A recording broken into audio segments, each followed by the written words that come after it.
गांधारी कौन थी? गांधारी गांधार राज्य के राजा सुबल की पुत्री और शकुनी की छोटी बहन थी। अफगानिस्तान का जो कंधार है वही पुराने समय में गांधार प्रदेश कहलाता था। गांधारी महान शिव भक्तिनी थी और महादेव ने उसे 100 पुत्रों का वरदान प्रदान किया था। गांधारी अद्वितीय सुंदरी थी। इसी कारण भीष्म ने धृतराष्ट्र के लिए सुबल से गांधारी का हाथ मांग लिया था। जब गांधारी को ये पता चला कि धृतराष्ट्र नेत्रहीन है तो उसने भी अपनी आंखों पर पट्टी बांध ली और आजीवन नेत्रहीन की भांति ही रही। शकुनी अपनी बहन से बहुत प्यार करता था और उसने अपनी बहन की इस हालत के लिए भीष्म और कुरुवंश को ही उत्तरदायी माना और कुरुवंश के नाश की प्रतिज्ञा ले ली। गांधारी कुंती से पहले ही गर्भवती हो गई थी, किंतु बहुत काल बीतने पर भी गांधारी का प्रसव नहीं हुआ। उधर कुंती ने मंत्र बल से युधिष्ठिर को प्राप्त कर लिया। इससे गांधारी इतनी क्रोधित हुई कि उसने अपने गर्भ पर ही प्रहार किया, जिससे उसने एक मांस के लोथड़े का प्रसव किया।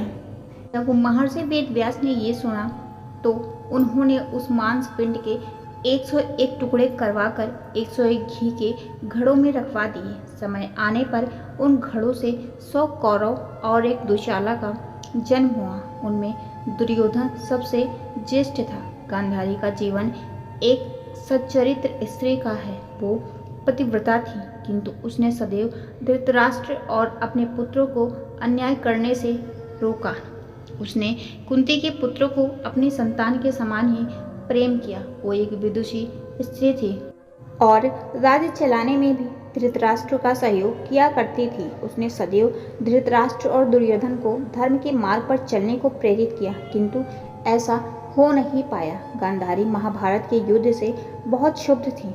जब केवल दुर्योधन युद्ध में जीता बचा तब पुत्रमोह के वश उसने अपने पुत्र को अजेय बनाने का विचार किया। उसने दुर्योधन को नग्न अपने समक्ष बुलाया, किंतु श्री कृष्ण ने अपनी चतुरता से उसे केले के पत्तों का छाल पहनवा दिया। जब दुर्योधन गांधारी के समक्ष आया तब गांधारी ने प्रथम बार अपनी आंखों की पट्टी खोली और अपने पुण्य की शक्ति से दुर्योधन का शरीर वज्र का बना दिया। केवल कटिभाग जो छाल से ढका था वज्र का न बन पाया और उसी कारण दुर्योधन की मृत्यु हुई।